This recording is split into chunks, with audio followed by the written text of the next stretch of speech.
Olá, Brasil! Estamos aqui hoje no 10º episódio do SCOM, que é o podcast do CDC, e hoje com convidados que eu vou falar para vocês, excepcionais. Temos conosco nosso orientador, diácono, homem de Deus, Paulo Giovanni. Seja muito bem-vindo. Obrigado, Denner, Dalila. Louvado seja Deus pela vida de vocês, por esse trabalho assim, tão especial, né, de levar a informação, de esse bate-papo, essa conversa descontraída, a gente ajudar a criar um pouquinho de conhecimento, criar o conhecimento. Né? Fico muito feliz de estar aqui, né? Nossa, me sentindo maravilhoso e espero contribuir, né, com a vivência, com tudo aquilo que a gente tem, para a gente elucidar melhor esse assunto tão importante hoje nas nossas famílias. Né? Verdade. Também seja bem-vinda a doutora Dalila, advogada, faz parte da comunidade escolar do CDC como mãe do Atos. É muito bom tê-la aqui com a gente também. Isso, pessoal, é uma honra estar aqui em meio a tantos juristas que nós temos aqui na escola. Agradeço o convite de ser escolhida para falar de um tema que eu me sinto muito à vontade para falar, porque envolve também maternidade. Bem o Denner disse que eu sou mãe do Atos, que também é aluno aqui da escola, mas estou aí com meu bebê de 2 meses, o Leandro Filho, e estou até afastada da escola por um tempo, mas em junho estou de volta, viu, pessoal? Com as minhas aulas, podem me esperar. Muito bem, gente. E hoje nós temos um assunto extremamente relevante, pontual, que nós precisamos tratar, que é alienação parental. Tá aqui, ó, 10º episódio, alienação parental. Talvez você esteja pensando, o que é isso? Se é de comer, de passar no cabelo, como é que funciona? Então, afinal de contas, eu já vou jogar a bola para vocês, né? O que é isso? O que é alienação parental? Bom, vamos pensar o seguinte, alienação vem de algo que vem modificar a nossa mente. E parental vem realmente de um parentesco. A alienação parental é quando um dos genitores, aquele que geralmente detém a guarda da criança, tenta alienar a mente dela para que ela se volte contra o genitor que não convive com ela por mais tempo. Só que essa alienação ela pode partir de também algum parente próximo que convive muito. Pode ser uma avó que cuida muito daquela criança e começa a tomar partido contra o genitor. Isso geralmente acontece muito com o pai, mas não quer dizer que não seja possível que a mãe perca a guarda da criança e que também o genitor ele venha a trazer essa imagem modificada do genitor ou da genitora para a criança. Isso é muito perigoso, porque a Constituição ela traz no artigo 2º como alienar a mente da criança é considerada alienação parental e também está dentro do ECA, do Estatuto da Criança e do Adolescente. A gente vai falar mais sobre isso. Então, é dentro desse sentido de trazer a criança a ter uma aversão à parte contrária, né? No caso, aquele que não detém a guarda. Isso é muito perigoso porque nós precisamos pensar no bem maior da criança. Por mais que seu casamento não deu certo ou que o filho tenha sido gerado fora de uma relação, existe o pai. Então, existe o pai e existe a mãe. Isso jamais pode ser modificado. Algo interessante aqui que me veio à mente é que eu coloquei o nome do meu segundo filho com o nome do pai, Leandro Filho. E muitas pessoas chegaram em mim e falaram, você não vai arrepender? E se um dia seu casamento não der certo, você não vai ficar com raiva na hora que você lembrar da criança e ver o nome? E eu me lembro que eu sempre respondi assim, independente, o Leandro sempre vai ser o pai do Leandro Filho. Não existe essa. Não existe essa possibilidade também de divórcio na minha vida, né? Eu não estou falando isso, mas é algo que eu não carrego como algo que possa acontecer. Pai, ele nunca vai deixar de ser. Então, o nome dele vai ser Leandro Filho, independente. Ele sempre vai ser o pai.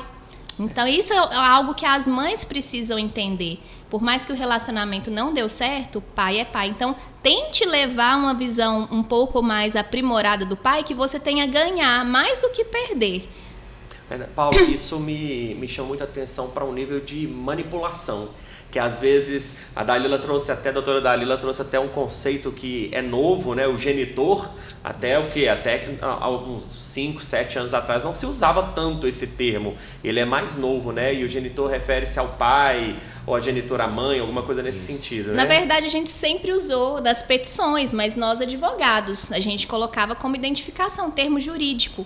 Porém, agora, com o Google e com o ChatGPT, com tudo que os clientes já chegam no consultório sabendo o que eles querem fazer, eles já têm o curso de direito pronto. E eles começaram a usar, principalmente as mulheres, começaram a usar como uma forma de... Qual seria a palavra, Dene? Elas estão... De menosprezo, Isso, elas estão tentando diminuir a figura paterna. Elas não conseguem mencionar a palavra pai quando se refere. Fala genitor, como se fosse algo assim, ó. Não, ele só emprestou ali o espermatozoide e a criança é dele, mas ele não é pai, porque ele não convive. Será que essa convivência que elas tanto reclamam, ela não parte delas, né? Ou realmente é porque o pai não quer aquela presença? Eu tive uma situação interessante no consultório, que a mãe, ela tinha mais condição financeira que o pai, ela tinha a guarda e tudo mais, e ela sentia que a filha estava fazendo tratamento psicológico e não fluía na escola, porque o pai não dava atenção, não ligava, não mandava mensagem, não respondia e não visitava. E o processo dela, ela me contratou simplesmente para que a gente colocasse uma visita, um horário de ligação, para que eles tivessem vínculo, porque ela entendeu que a figura paterna estava fazendo falta na vida da filha. Não era dinheiro, que ela falou, não, eu não importo não dele atrasar a pensão, não estou nem aí para isso. Eu quero que ele ligue para ela. Uma simples ligação que o pai faz para a filha, ele muda a vaidade da filha. Essa mãe entendeu esse princípio, ao contrário do que a gente vê muito, né, Paulo? Como que a gente vai lidar com esse emaranhado de situações envolvendo manipulação, sentimento de inferioridade, rejeição, que acaba gerando esse tipo de coisa? Então, eu gosto sempre de lembrar que essa situação a gente tem que chamar ela de drama. Porque drama é algo que sempre vem arrastando, né? E hoje, quando se fala de família e tudo, a gente vê realmente, elas vivem um drama muito grande. A possibilidade, o simples fato de ventilar a palavra divórcio, se amanhã não der certo, meu Deus, onde está a nossa consciência, a nota da família, que é um casamento para a vida inteira? Né? Então, está se perdendo muito isso. E uma coisa muito, muito, muito interessante, e muitas vezes até inconscientemente a gente fala assim, principalmente em alguns processos, a gente precisa olhar o bem da criança. Meu Deus, onde nós estamos, Denner? Nós precisamos olhar o bem que é a criança. A gente vai perdendo isso de maneira até inconsciente, a gente desvaloriza o ser, o bem, a graça que é ter uma criança dentro da nossa casa, você poder ser pai, ser mãe. Meu Deus, isso não foi uma brincadeira, isso não foi um choque genético, não foi um encontro de nada com nada. É algo maravilhoso, é algo que vem do alto. Então não se dá o valor à família, não se dá o valor às relações, não se dá o valor a esse dom maravilhoso que é o filho, e a gente nós começamos, né, a instrumentalizar um dom de Deus que é os nossos filhos. Eu começo a usar o filho como moeda de troca, como algo de pressionar, tirar, desmerecer, te inferiorizar. Meu Deus, onde está chegando? Penso eu, onde estamos chegando com essa consciência? A gente fala assim que o ser humano, ele é de maneira muito especial brasileiro, né? A gente compra uma ideia, compra alguma coisa, mas não lê manual. A gente quer pegar e já vai ligando e vamos ver o que acontece. E a gente esquece. E a família não é diferente.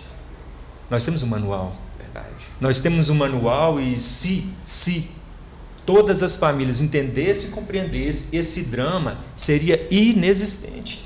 Essa possibilidade nem seria cogitada nas nossas cabeças.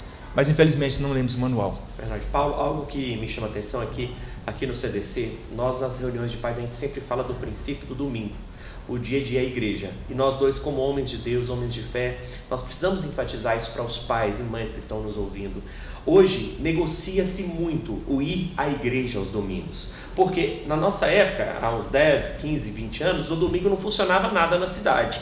comércio era fechado. Bem Hoje assim. não. Então, assim, hoje todo mundo trabalha muito aos domingos. Aí quer aproveitar o domingo como dia de clube, tudo bem, aproveite, vá ao clube, vá para a fazenda, visite alguém. Mas é preciso criar vínculo da criança e da família. A família precisa ir junto, a família precisa buscar a Deus, porque nós somos seres doentes, somos seres que têm um mal dentro de nós, e essa é uma luta. Então, mediante o divórcio, às vezes com a raiva, com a ira, com a decepção, a vontade do cidadão, da pessoa, é apedrejar o outro, principalmente se o outro cometeu muito deslize com essa pessoa. Só que em Cristo, nós temos que ter essa capacidade de não levar essas feridas para os nossos filhos, porque nós que vamos ter que lidar com essas consequências. Bem assim que funciona, Adélio. Bem assim que funciona.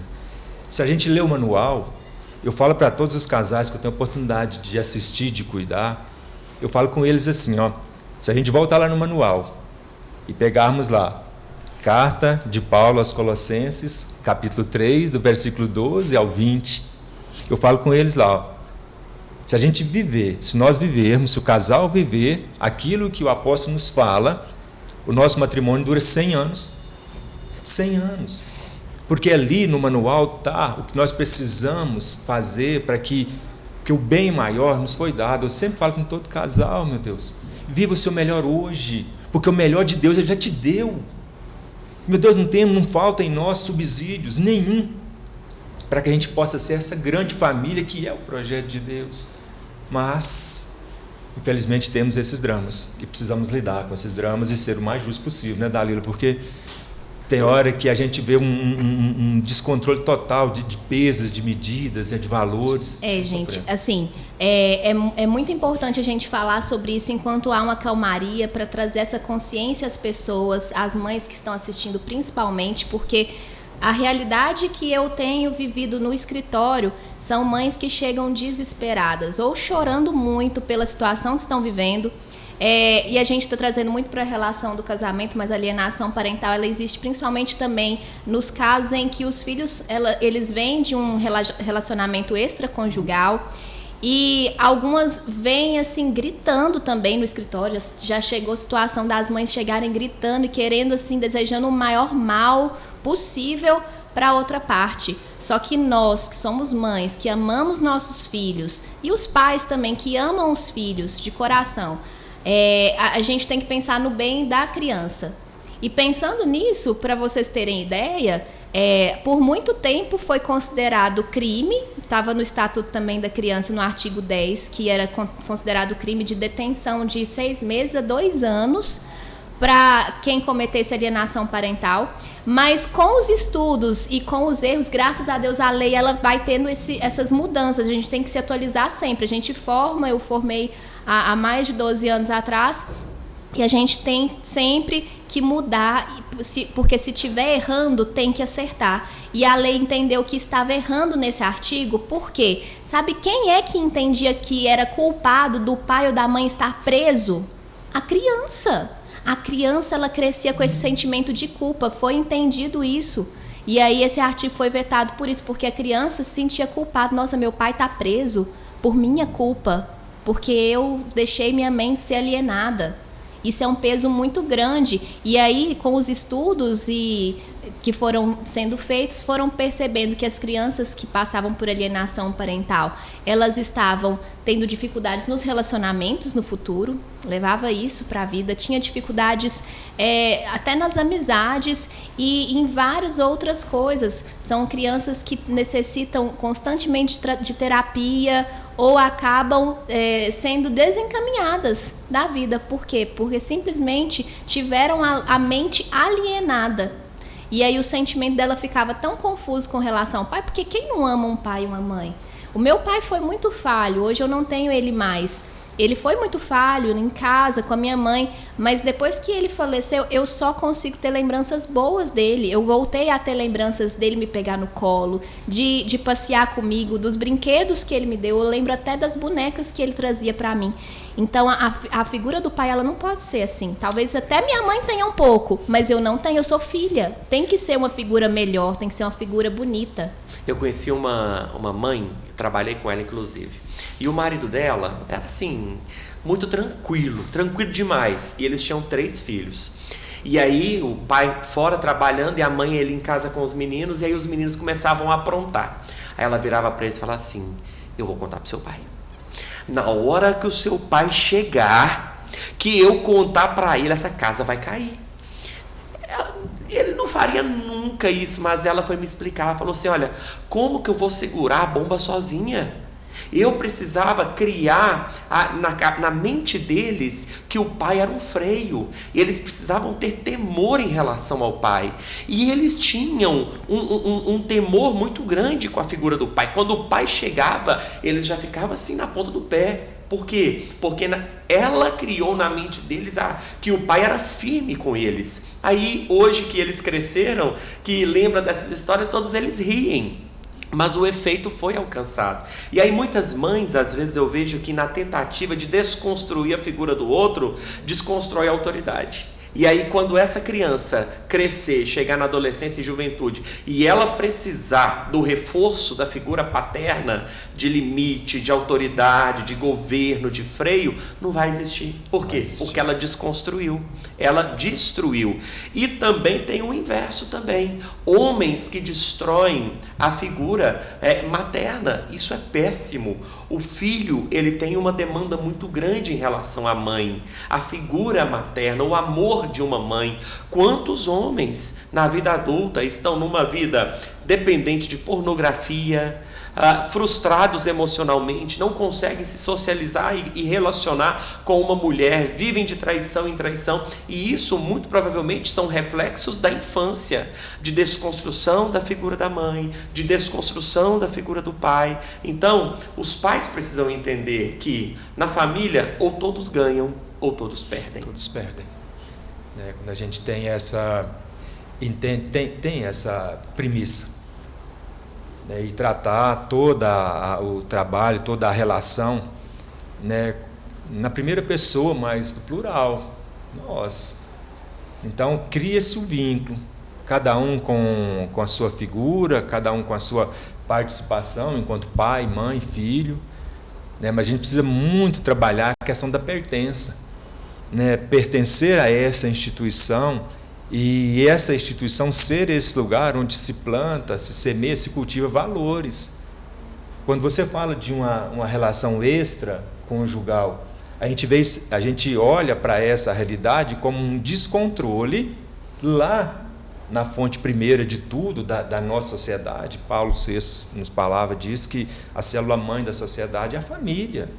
Então a gente vê toda essa desconstrução hoje, devido a essa realidade que famílias estão sendo mal começadas, mal instruídas, e não se tem mais a definição de grau, como você falou do pai, da importância dele enquanto pai, de ser aquele que põe o limite, que mostra.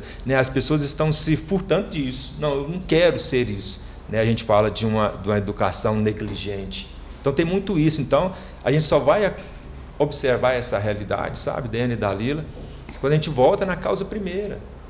Então, hoje a gente trabalha muito com resolver o problema, mas é necessário que a gente tenha também esse olhar para a causa primeira disso tudo. Eu sou um defensor da família e eu acho que, olhando para a família, eu cuidando da família, eu vou cuidar do mundo. Vou cuidar do mundo. Santa Teresa de Calcutá falava isso para nós. Certa vez foi perguntada por um repórter: o que eu posso fazer, madre, para a paz no mundo? Ela nem pestanejou, olhou para ele: volta para sua casa e ama a sua família. Meu Deus, não é questão disso, aquilo outro, mas é algo que a gente precisa pensar. Olha para uma realidade dessa. O que eu estou fazendo com a minha família? Eu sempre, quando eu estou com alguém para conversar, eu falo assim: qual a sua visão de mundo? Pergunto para as pessoas: qual a sua visão de mundo? É sempre um mundo desconcertado. Eu falo assim: quando a gente tem essa visão de mundo, é a visão da nossa própria família, da família humana, é nessa realidade. Então, alienação parental nada mais nada menos do que esse descontrole, essa disfunção que está acontecendo dentro das nossas famílias. E quando você fala da igreja, de estar junto em comunidade, a palavra, aquilo que nos ajuda a compreender, está aí. Paulo é enfático em todas as suas cartas. Ele é o vínculo. Ele é que gera, né, que ele gera a liga. Então, a partir do momento que a gente perde tudo isso, temos famílias fragmentadas. E as famílias fragmentadas, aí nós estamos abertos a todo tipo. Abriu a fresta, qualquer coisinha está entrando ali. E tem uma forma de alienação parental que não é intencional. E talvez você que está nos vendo vai se identificar com isso, que é o desabafar. Vai buscar o menino na escola, aquele comentário: seu pai não é possível, ele não se organiza, seu pai não tem noção das coisas, seu pai não faz isso, seu pai era para seu pai ter vindo te buscar, mas ele sempre coloca o trabalho em primeiro lugar. Olha que desconstrução da figura do pai, da figura da autoridade dentro de casa. A mãe, no momento de chateação, de tensão, de estresse, ela joga em cima da criança uma carga que não pertence à criança. E aqui, gerente, em qual câmera que aqui? Eu vou falar nessa câmera aqui. Eu preciso dizer, olhando nos seus olhos: mamãe, não desabafe para a sua criança, não descarregue em cima dela suas chateações, suas raivas. E aqui eu preciso dizer também, nem para pai, nem para mãe, nem para filho. Nós não podemos levar aquele ditado antigo que fala: briga de marido e mulher, ninguém mete a colher.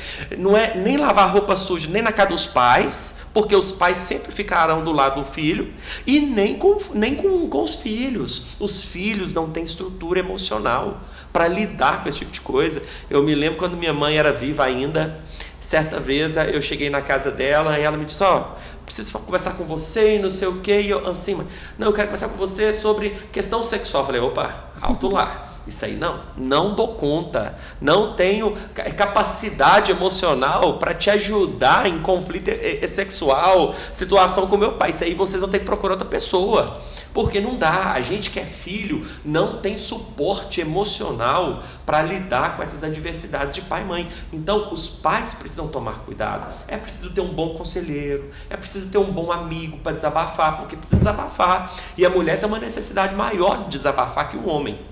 Então, procure alguém neutro, alguém que vai te ajudar para não desconstruir a figura do seu cônjuge, do pai ou da mãe. Da mãe. Quantos pais? Não é possível, que comida não sei o quê, essa casa bagunçada, tudo isso, a criança é esponja, ela está absorvendo. E o impacto virá mais tarde. O impacto não é igual alface, rapidinho. Não, é mogno. Demora, mas o resultado chega. É maravilhoso. E é uma coisa tão interessante, quando a gente fala de desconstrução, né? É o pai que tenta fazer algo, e aí fala assim: mas tudo que eu falo para você fazer, você não faz, mas também tudo que eu peço, sua mãe está deixando, sua mãe é permissiva, né? Aí cria dentro da cabeça da criança essa possibilidade: não, se eu quero algo que tem limite, eu vou no meu pai, senão posso ir na minha mãe. Então tiro dela também a autoridade. Então é uma maneira, é uma alienação também. A criança desconstrói na cabeça da criança. É importante respeitar pai e mãe.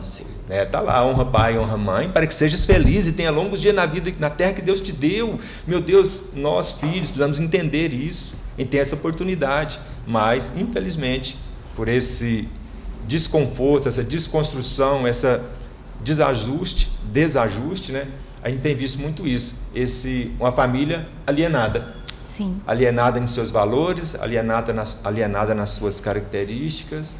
Temos que olhar isso mesmo. Mas essa alienação ela acontece sempre de ambos os lados. Somente quando eles falam assim: nossa, vó desconstrói os meninos, tem esse pensamento. E acontece dentro do relacionamento, que a gente falou muito aqui da situação de pais separados, mas isso pode estar acontecendo dentro da sua casa. Isso é muito sério. E isso gera um sentimento de rejeição na criança. A criança, ela não talvez demore um pouco mais para perceber, e talvez seja tarde demais. A criança se sente rejeitada porque minha mãe sempre falou que meu pai preferia o trabalho do que me buscar na escola. Porque minha mãe prefere o meu outro irmão. São sentimentos de rejeição que estão sendo plantados. E aqueles casais separados também, às vezes aquela frase assim: não, agora seu pai teve outro filho, agora ele nem vai ligar para você. Preocupa só com os filhos da outra. Vai preocupar só com os filhos da outra.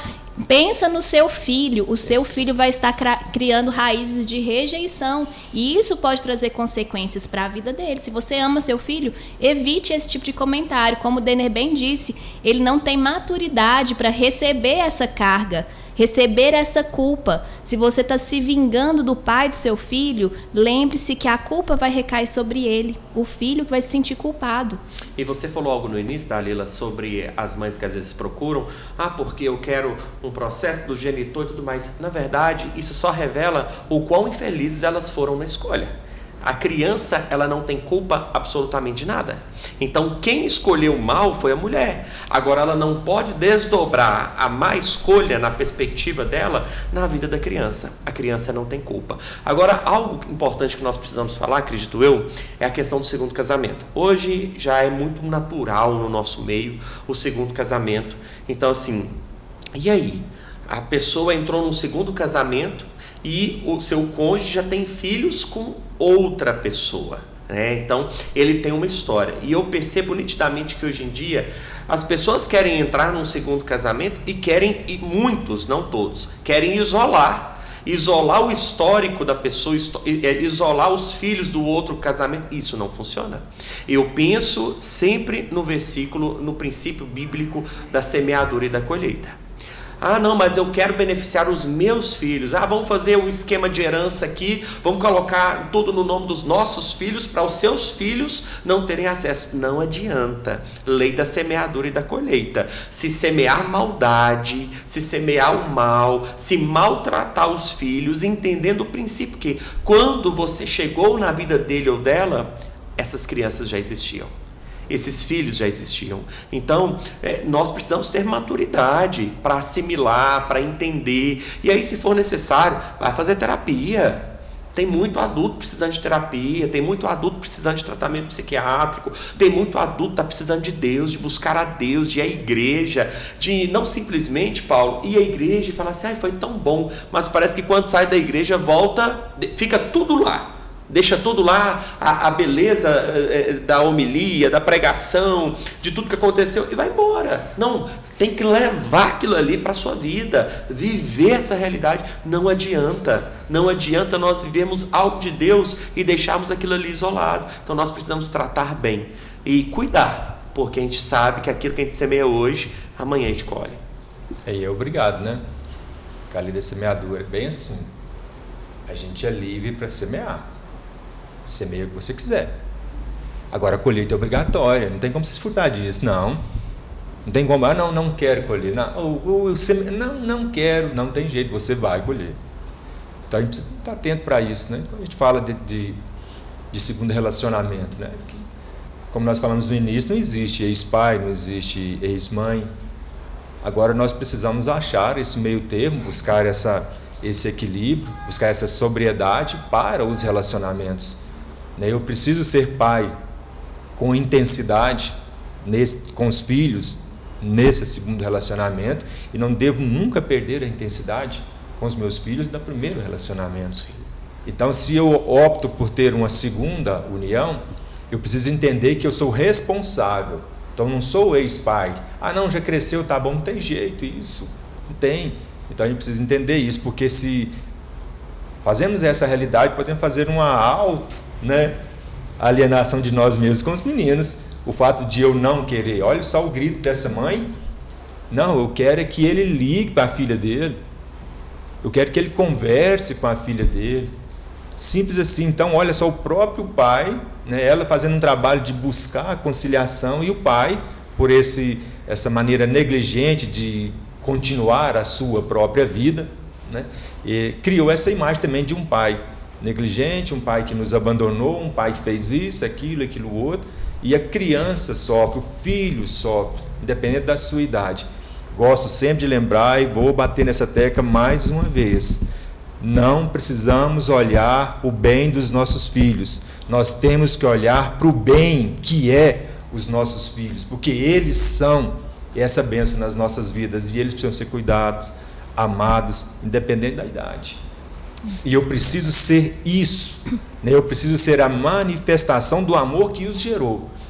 Uma oportunidade sensível dele entender que ele é amado, porque quem nos deu tudo isso? Deus. Mas essa de maneira sensível, maravilhosa e talvez misteriosa, Deus dá para mim, pai, dá para você que é mãe, a gente ser essa manifestação sensível desse amor. Então é como se eu tomasse dele, né? Esse amor que já é dele. Meu Deus, então... Como a gente sabe, casamento é escolha. Se você está aí se relacionando com uma pessoa que já tem filhos e você às vezes nem tem filho, você para e pensa se você realmente suporta esse tipo de relacionamento, porque você está se casando com uma pessoa e está ganhando filhos que não foram gerados por você, mas eles passarão a ser seus filhos também. E você terá que lidar com uma terceira pessoa. Não tem como você casar com uma pessoa que já tem filhos e achar que você não vai poder deixar que os seus filhos adquiridos aí tenham a convivência com a mãe biológica. Você vai ter que aceitar essa convivência. Então, antes de casar, você tem essa escolha. Eu suporto? Não, eu sou uma pessoa extremamente possessiva, ciumenta, não case. Eu já aconselhei pessoas, inclusive, que me perguntaram, eu faço essa mesma pergunta para elas. Você suportaria conviver com a ex do seu marido? Você suportaria ver que de vez em quando ela teria que vir visitar seus filhos, os filhos dele, ter que conversar no telefone, às vezes ligar, resolver alguma questão? Por quê? Porque a alienação parental também está na omissão de algumas situações. Situações escolares, elas devem ser resolvidas com pai e mãe. Então, se você casou com uma pessoa que já tem filhos, ele vai ter que ter conversa, sim, com a ex-mulher ou com o ex-marido. Vai ter que conversar, vai ter que ter convivência. Você suporta? Se você não suporta, não se case, porque você vai estar fazendo mal para o seu marido, para a ex-mulher dele e para as crianças envolvidas também. E uma dica, Dalila: se já está casado e está vivendo tudo isso, 2 conselhos: busque a Deus e faça terapia. Agora, as crianças e adolescentes não têm culpa de nada. Nós não podemos fazer isso, porque o prejuízo será nosso. Aí a rejeição e a inferioridade leva as crianças para o cigarro, os adolescentes para o cigarro, para a bebida e outras drogas. E enfim, aí a Bíblia fala: um abismo chama outro abismo. Bom, eu acho que nós já estamos chegando ao final do nosso podcast. Tem algum ponto a mais que vocês queiram pontuar, colocar? Só me lembrei aqui de uma coisa que eu sempre falo para os meus clientes, principalmente as mulheres, né, que geralmente ficam com a guarda, que é muito difícil a mãe perder a guarda do filho, é raridade mesmo, acontece. Mas eu falo para elas o seguinte: olha, eu sei que você não concorda, mas o pai tem direitos e não tem dever. O pai da criança, ele tem o direito de visitar o filho, você não pode impedir. Eu explico, olha, é direito dele, mas às vezes você vai ficar frustrada porque ele não tem o dever. Não adianta querer sempre obrigar ele a vir. Ele tem que vir de espontânea vontade. Então, você que é pai, que também nos assiste, insista nessa convivência. Você tem o dever de ir por Deus, eu acredito, não pela lei. Mas o direito de visitas você tem. Mas faça isso acontecer de verdade. Tenha essa convivência. É assim. E uma coisa que eu lembrei que também a gente precisa estar atento a isso. Eu vejo o drama da alienação parental como um apequenamento do ser humano, porque a gente enxerga isso porque tem pessoas tão pequenas, mas tão pequenas, mas tão pequenas, mas tão pequenas, que para crescer um pouquinho tem que diminuir o outro. Então é se apequenar demais, é o se autodesvalorizar. Talvez a pessoa sobe num salto e fala: ele é mau, e não sei o quê, e isso, tentando. É o contrário. Talvez as pessoas não se atentaram para isso ainda. Quando eu ataco alguém, eu tento diminuir alguém, é porque eu sou mais baixo do que aquele que eu estou tentando afetar. Meu Deus, olha para você, tenha um pouco de amor próprio, autoimagem, autoestima. Fazer mal para quê? Fica a receitinha, está lá, o contraveneno está lá na palavra de Deus, Lucas 6, a partir do versículo 36, pelo amor de Deus, se ame, se ame, se ame. Vamos buscar esse amor e cuidar do bem maior que nós temos, que é os nossos filhos. né? E respeitar o ser humano, isso é regra primeira de todo filho de Deus, de todo cristão, independente de credo, de religião, de lugar geográfico que ele está. O respeito, a dignidade do outro, isso é premissa, moço, de relacionamentos. Então não cabe uma coisa dessa. Infelizmente, a gente tem que tratar um assunto desse. Não era para estar nem em pauta um negócio desse, mas se está, vamos voltar para as fontes, vamos cuidar das nossas fontes, cuidar daquilo que nos é mais precioso, nossa família, nossos dons, nossas bênçãos. Amém. Bem assim funciona. Ô, gente, falar para vocês, eu gostei demais desse podcast. Achei que ficou extremamente relevante e eu espero que vocês também tenham sido muito edificados. Obrigado, doutora Dalila, Paulo Giovanni, que parceria maravilhosa. E em breve nós teremos mais podcasts. E se você quer um assunto que ainda não foi tratado aqui, você pode enviar para nós pelo Instagram do CDC também ou por outros meios. Nós estamos sempre aqui para falarmos de temas atuais, pontuais e que farão a diferença na vida de toda a nossa comunidade escolar. Gratidão a vocês. Muito obrigado a todos. Que Deus nos abençoe. Kevão, grava.